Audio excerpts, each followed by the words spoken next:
Hi, everybody. I'm so glad you're here with us today. I'm Janet Edmunson. I'm going to be going over how to thrive through the constantly changing journey of PSP, CBD, and MSA. Right now, you might be thinking it's impossible to thrive.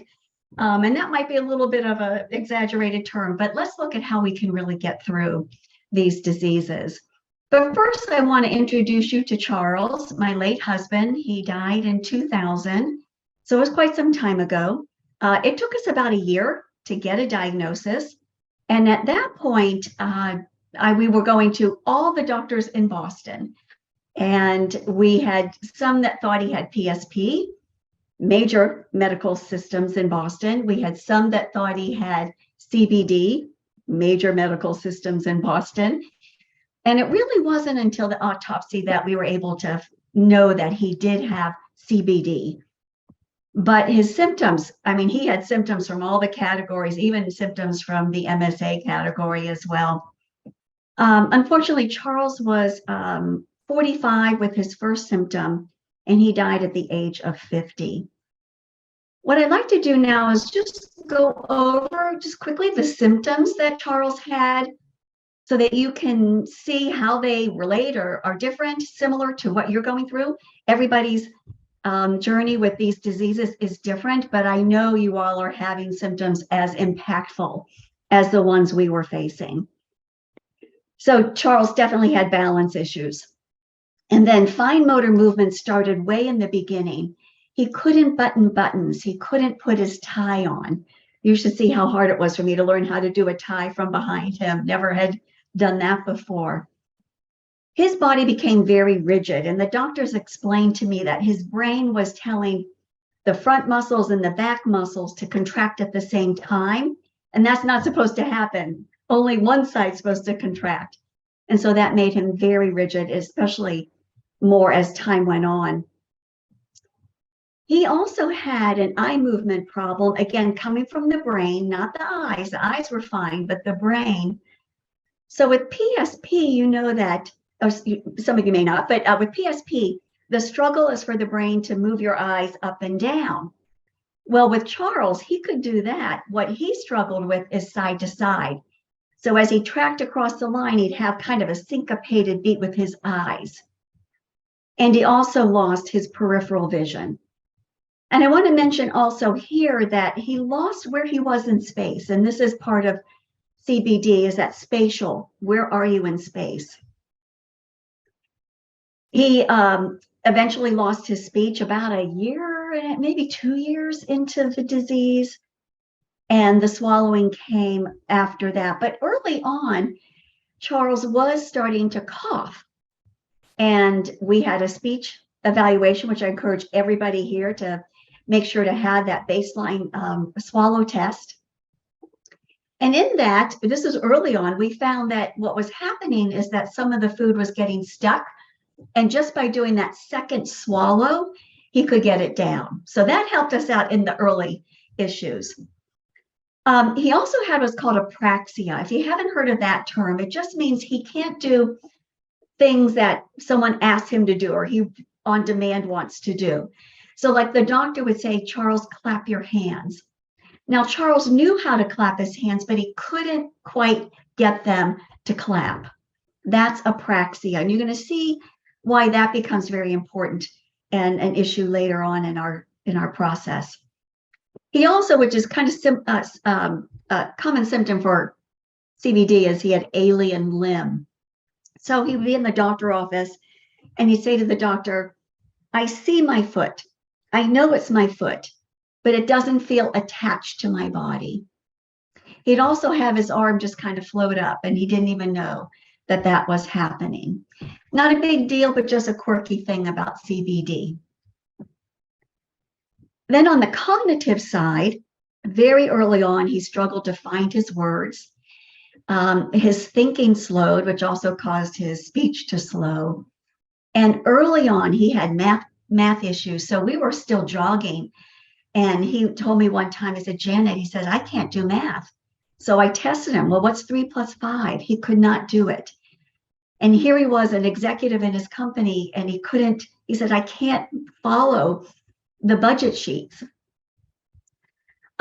Judgment was something that definitely affected him. This is a frontal temporal part of the brain that gets affected, and that's where the executive function is. So we saw this in a number of ways, just making bad judgments, but also organizing. He would still be at work and he'd see his projects. We didn't know which one to start with, or when he got a project out, he didn't know what was the first step, second step, third step. All of that just went out of his brain. He had some inappropriate behaviors, which I'll talk about later.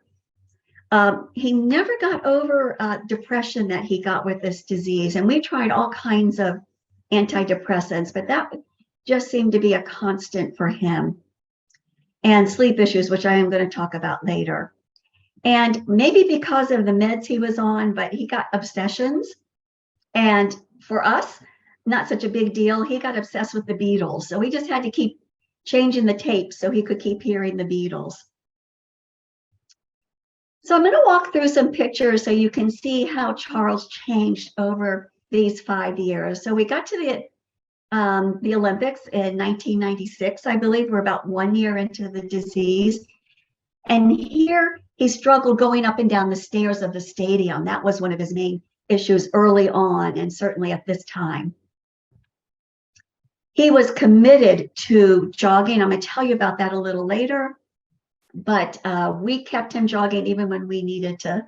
Sometimes it was just me. This is with my brother-in-law to keep him jogging. You can see in this picture, his eyes are just looking out. I thought this would be a good picture to kind of show you how the eyes were affected. Here you can see that at this point, we were still taking him out to restaurants, but we were needing to feed him. Here you can begin to see the contractures he had, his neck, back, you can see it in his hands as well. But look at that smile.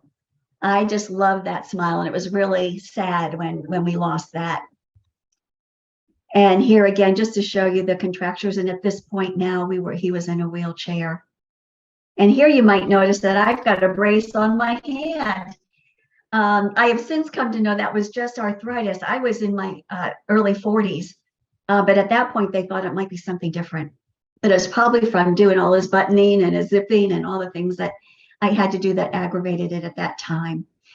This is Charles in November before he died in May of the next year. And then this is Charles in January 2000, the new millennium, and with my mom. And you can see again the contractures in his hands and his facial expressions, and he is trying to look at her, which is kind of cute. So now I want to share some of our most difficult issues, more than just even the day-to-day. Just day-to-day, you guys know it is a struggle. But I want to share some of the more difficult ones. First of all, it was with the transitions. Every time he needed some kind of assistance, it was a struggle. From Charles's standpoint, so I want to be very careful today to really try to get into Charles's head for those of you that are dealing with the disease, but also my head from being the caregiver. So I think from Charles's standpoint, every time he needed to move into a new level of help, it was frustrating. He wanted to deny it. I can still do this. That's part of the executive function, right? But he thinks I can still do this. And then I think all these things made him feel more handicapped. And he would always say, I'm not handicapped. In his brain, he felt fully body-abled. But for me, I knew for his safety that he needed to make these transitions. So the first transition that was hard was stopping to drive. And I knew he needed to stop driving much earlier than he did.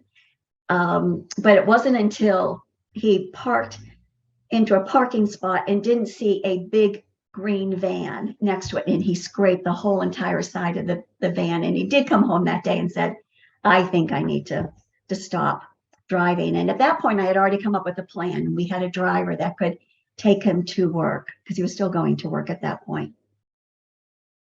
When he had incontinence, and he had incontinence very early on, probably within oh gosh, the first year and a half at the latest, maybe even just in the first year, he was needing inserts into his underwear to go to work.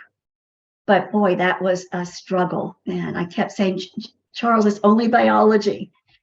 Um, and I will say here that with all these transitions, that we struggled for a certain period of time, usually a week or two. And then after that, he accepted. He seemed to accept. He no longer complained. So for those of you that are caregivers, I say that to you because all of these changes and transitions are just brutal because they don't want it. Your loved one doesn't want it, but you know it's needed. But if you can hang in there, work with them until you get a couple of weeks out, I think you'll find that everything becomes a little bit more accepted. Even assistance with walking, when he got more unstable, he didn't even want someone to hold his arm. That's how resistant he was. Then eventually he couldn't use a rollator. It just got away from him. But at some point, we needed a wheelchair. So I had the delivery people deliver the wheelchair. The guy fit it for him, and Charles was very compliant. But as soon as that guy walked out the door, Charles yelled at me, I am not a handicap. I don't need the wheelchair. So I put it away for months. And then it was taking us forever because Charles was so slow and I was having to hold him, and just getting from the parking lot to a front door somewhere took forever. And so I was finally able to say, hey, let's go to the mall and we'll bring the wheelchair. And we would wheel him around. And, oh, what freedom we had now. We could go everywhere. And he then began to accept the wheelchair. And then he needed an aid. He was still going to work. He wanted to continue to work as long as he could. But the people at work said he has to have an aid. We can't keep helping him. So thank goodness, because I knew he needed one and I needed one. This forced us to get one. And I can remember after the first day, Charles comes home and complains, she's just a child and she took me to the bathroom. And so I feel for him. It's embarrassing. It's hard. It's a hard transition. But let me tell you, about a week later, he loved that nurse. She was a nursing student. He loved that aide. And he continued to really like the aides, excuse me, that we continue to bring in. So those transitions can be hard for both of you. The next one I want to talk about is the loss of speech, and then bring back in that word apraxia. Charles was a great public speaker. He would go all around the world and make presentations. And he was very articulate. And it was also very important for him. He was very much into people relationships with his employees. And he was very into trying to support them. In fact, the last sentence I ever heard Charles say was, how can I support you? So when he lost his speech, he was really not able to support them because he couldn't call someone on their behalf or give them advice. And that was like just the loss of his whole mission, which was very upsetting for him. And then this became a real issue when he could definitely not talk at all. Because of his apraxia, he couldn't do thumbs up for yes and thumbs down for no, or blink once for yes or blink twice for no, or point to letters on a communication board. He couldn't do any of that. And that's frustrating for him. And that's some of the times where I could see that frustration come out the most, but I couldn't understand him. We were just in that stalemate there. And with that apraxia, all I could do was look at his eyes and his eyebrows, and if he had a furrowed brow, to see if I was getting it right or wrong. Or he could yell, if I totally got it wrong. But then sometimes I couldn't figure it out. So very frustrating for both of us. And I mentioned some changes in behavior in that executive function. For Charles, I would say he did not have insight into this. And the doctors explained to me that Charles lost his filter. that filter that helps him know who he really wants to be socially and who his brain, with that gone, who his brain uh, filters him down to. So to give you a little bit of background, Charles, I was Charles's second wife, and he would always tell me since we were married that I was the best thing that ever happened to him. And then as his disease progressed, he would say that to me every night, but then he would add some phrases to it until he had a poem. And this, I can tell you the poem. It's, I love my Janet, my pretty little gentle Janet. The love of my life is Janet, my wife. I love you so, so, so, so, so much multiplied. I'm very proud of the person you are. The best thing that ever happened to me is you. And he was saying that to me in the first year or so of this disease. But then something changed in the brain. The filter went away, and he started looking up at female nurses and aides and saying, I love you, which is kind of cute, until he told me that he loved his aide. And I've learned since then about the filter and about what this is. And the doctor said, this is not the real Charles. Don't let people tell you this is the real Charles. But this is somebody with a disease whose filter is gone. So this was definitely a difficult time for me. And when the aide didn't reciprocate to Charles was probably a difficult time for Charles. Another difficult issue was for us was just me needing to keep my patience. And I bet many of you relate to this as well. And I can tell you one time where clearly I lost it and felt terrible about it. So this was about the time when Charles was losing his speech, and also some of the medications he was on, an doping agonist, and those kind of drugs can cause some of these things. And he just started yelling. We went through a whole period of probably months, maybe even a year, of yelling. And not knowing what to do. So one time I couldn't take it anymore. And he went, ah. And he was in a wheelchair at the time. I got down right in front of his face and I went, you feel? And then I just felt terrible. And I apologized. I mean, I knew I lost it, but this will happen.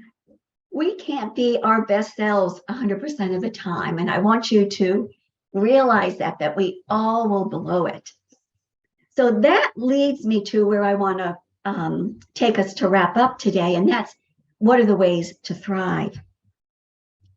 Well, first of all, give yourself grace when you occasionally blow it. Just like I described to you then, I blew it. I really did. I mean, literally blew it.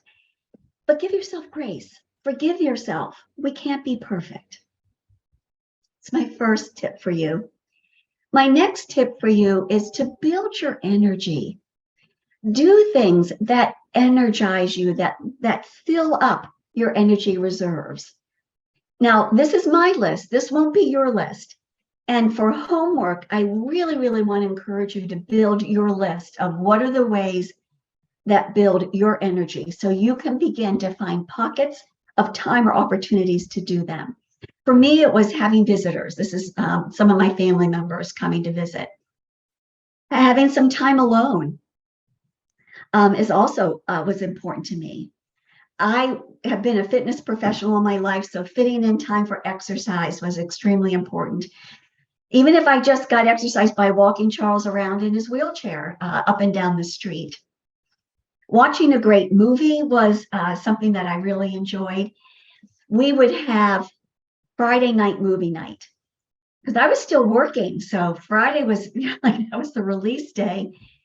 And we would, at that point, we would rent movies and stick them in the DVD, and I would get takeout meals delivered, and we'd have Ben and Jerry's ice cream. And that was an important ritual for me every Friday night. The other thing is, I think it's really important to have a daily treat that you can look forward to. And for us at this time, it was frozen yogurt. Charles loved it, and I loved it. And then finally, for me, talking to friends and family on the phone or via Zoom. And Charles made his own list. We worked with a counselor, and Charles had his own list that he was using for things that would give him meaning as this disease progressed. So both of you can have your list. I want to really stress how important sleep is. And some of you where this is a struggle just for you in general, but now with your loved one, I get it. Charles, there was about a year when Charles was waking up every hour on the hour almost. And I was waking up because he needed to be turned, or he needed this, or he needed that. We eventually got a condom catheter, which helped with some of that, but still he was waking up and waking me up. And I didn't want to move to another room because he needed me. And also he would probably say, oh, you don't want to sleep with me anymore. And that's not the case. I ended up getting a mattress on the floor. And just after he was asleep, just rolling onto the floor until he woke me up. I did not know all the sleep hygiene techniques, and I'm not sure how much they would have helped. I think they would have helped me.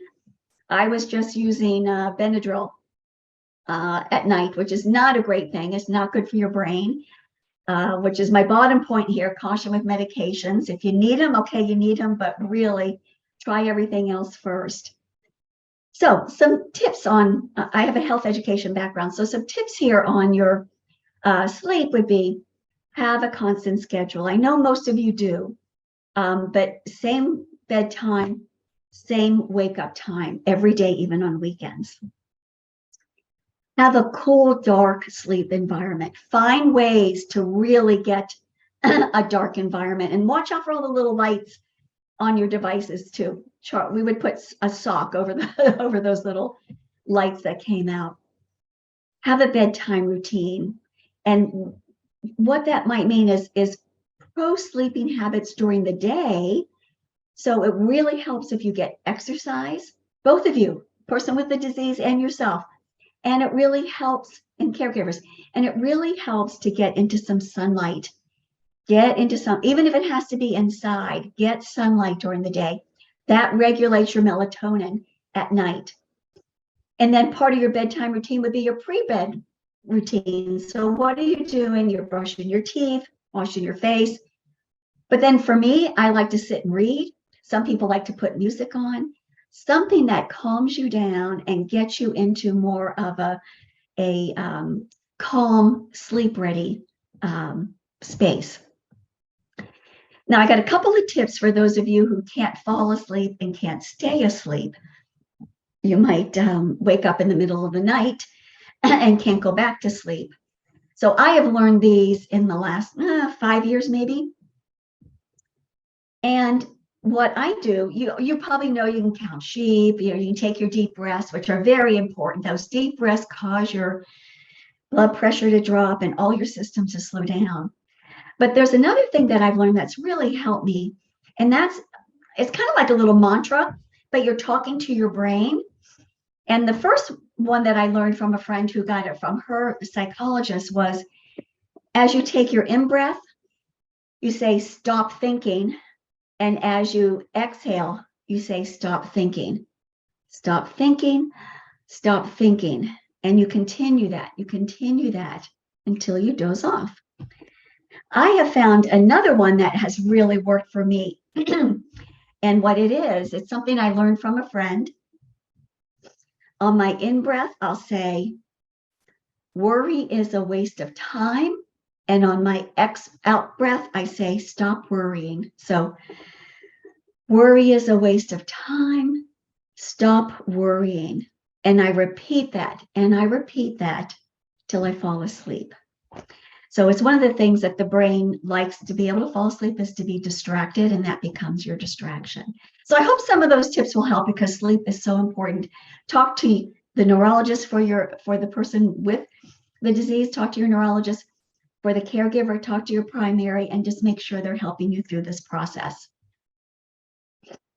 Oh, by the way, Charles was finally able to sleep. We tried all kinds of sleep meds. They didn't work for him. And not until he was far enough along that he needed an antipsychotic drug, that one of the benefits of that was to be able to fall asleep. So I was really happy about that. I know people are telling caregivers, don't do it all. So here's where the person with the disease, you can be very helpful by saying, it's okay if you get some help in the house. And caregivers, get some help. This is where I would get family members to help with Charles's range of motion exercises, just as an example. But think about, maybe you're not ready to have someone help with the person who's got the disease. You're not ready to have someone actually help you with that. But think about the house. Can you have someone do the lawn work? Can you someone clean the gutters? Can you have someone shop for you? Can you get people to cook and fill your refrigerator up? Anything that takes time away and releases time for the care partner and also for the person with the disease if possible. So look for ways so you are not doing it all. Enjoy the moments, the little moments like my frozen yogurt, or bigger moments. I've got 3 pictures up here. The top one is of us taking Charles, as you can see, very late in his disease to a book signing event. He wrote a book, Paradoxes of Leadership, and we took him to that. It was worth it. Bottom picture, Olympics was great. And then just 4th of July with my mom, just little events that you can really enjoy the moments and make memories. I want to encourage you to get rid of the guilt. My guilt came, Charles had a daily personal victory that he did as something that he was committed to every day, which was to run. We had to eventually talk him into counting walking. And Charles had gotten 1,675 days in a row of running or walking before this disease stopped him. But after that, I still needed to exercise. So I used his treadmill and felt very guilty of still running when I knew Charles couldn't and wanted to. But we need to get rid of the guilt. So I encourage you to Google how to get rid of the guilt, because we don't have time to go over details, but it's important to not hold on to that guilt. I think another great tip is to use self-compassion. Self-compassion is giving you a mental hug. It's giving up that guilt and talking to yourself like you would a friend. This is a concept by Kristen Neff, and you can go to self-compassion.org and learn more. But here's how it works. Let's say you messed up. Think about your friend did that same mess up. What would you say to your friend? Your friends, you're usually courteous and supportive of your friends, right? So think about what that is. Speak that out loud, what you would say to that friend. But now you're saying it to yourself. And then absorb those kind words and use those, that self-compassion, that same compassion you will give to the friend that messed up, give to yourself. That's self-compassion. And finally, look for the gifts. I know they're there. So for Charles, the gift was getting closer to his 2 younger brothers. They had grown apart over the years, and I won't go into the details, but this disease brought them back together. They didn't live near us, but they called, they visited. Their relationship really cemented because of this disease. So that was Charles's gift. For me, my gift was getting to know Rhonda and Patty, who I met from a support group, and that was back in 2000, right? And we've been friends ever since, and still dear friends. And we thank PSP and CBD for bringing us together. I want to leave you with this quote from Eleanor Roosevelt. She did it for women. I want to do it for caregivers. We are like, and even people with the disease, we are like tea bags. We don't know our true strength until we are in hot water. With that, I want to thank you and let you know I've got some resources you can get from my slide when you get those. And I look forward to seeing you later on in the conference. Thank you.